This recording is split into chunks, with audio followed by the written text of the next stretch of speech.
जनता की पसंद या बदलाव की चाह। बांका विधानसभा में आज का नजारा बहुत कुछ कह गया।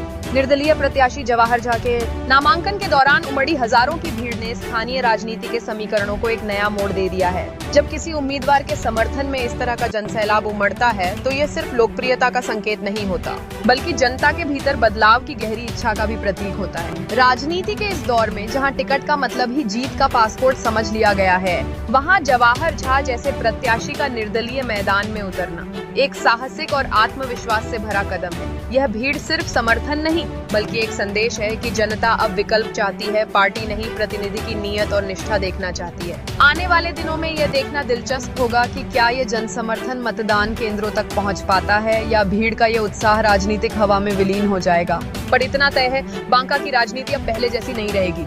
तो बिगाड़ने के लिए घूम रहा है, जिसको एक्सपोज मैंने सबको करना चाहिए। और क्योंकि वो अगर ऐसे रहेंगे तो समाज में कोई भी ऐसा अगर उनको अच्छा लोग आना चाहेगा तो उसको कहीं ना कहीं वो फंसाने का काम करेगा। किस तरह की दिक्कतें सामने आ रही? आज लेट हो गया इतना सर, क्या प्रकार का 6 बज गया सर, 5 बजे तक रहती है, 6 बज गया आपका। कुछ थे डिफिशेंसी भी थी, उन्होंने तो हमारे आरो साहब ने उसको पूरा करवाने में समय लिया है। सारी समय उन्होंने जानबूझ के लिया था, कुछ समय लगा भी है, जेन्युइनली कुछ समय लगा हुआ है। लेकिन उसके बाद जब स्क्रूटाइज होकर के जब हमारा हमें जो पेपर मिल गया, ओके पेपर मिल गया, तो एक किसी दूसरे निर्वाचन क्षेत्र का आरओ आ करके और अनऑफिशियल वहाँ पर स्टेटमेंट दे करके और रिजेक्ट करने का कोशिश कर रहा था।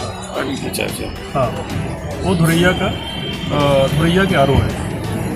तो फिर मैंने उनकी इंटेंशन को मैंने वहाँ पर फिर मैंने इलेक्शन कमीशन बात किया। हमारे वो बैंक अकाउंट से रिलेटेड था, बैंक अकाउंट हमारा एज ऑन डेट था। तो बैंक अकाउंट अगर एज ऑन डेट रहेगा, आज के एक दिन पुराना नहीं था, आज ही के डेट का था, तो उस पर इलेक्शन कमीशन से अप्रूवल लिया इन्होंने और फिर ओके किया। और इन्होंने अपने आरओ साहब ने अपने खुद भी निर्णय ले लिया था कि ठीक है, एक दिन पुराना नहीं भी है तो कोई बात, नया अकाउंट तो है। लेकिन वो धुरैया के जो आरओ है, उन्होंने आकर के और उसको रिजेक्ट कराने की कोशिश किया था, जो कि हमने निर्वाचन आयोग से बात करके और उसमें अप्रूवल इसकी अंततः जो है सभी लोग सेटिस्फाई हो गए। आपके आरओ जो है फॉर्म से सेटिस्फाई हुए? उन्होंने अपने हायरार्की में बात किया और हायरार्की से उन्होंने अप्रूवल दिया कि उन्होंने हायरार्की में अपनी बात किया, सीनियर एसीआई में बात किया स्टेट और सेक्टर में, तो वो सेटिस्फाइड हुआ और उन्होंने फिर फाइनली हमें गो अहेड। इसकी शिकायत आप निर्वाचन आयोग को कर दी? ऑफिशियली हम नहीं किए, लेकिन हमें सतर्क रहने की ज़रूरत है ऐसे सब ऑफिसर्स से जो काम को खराब करने के चक्कर में लगा है।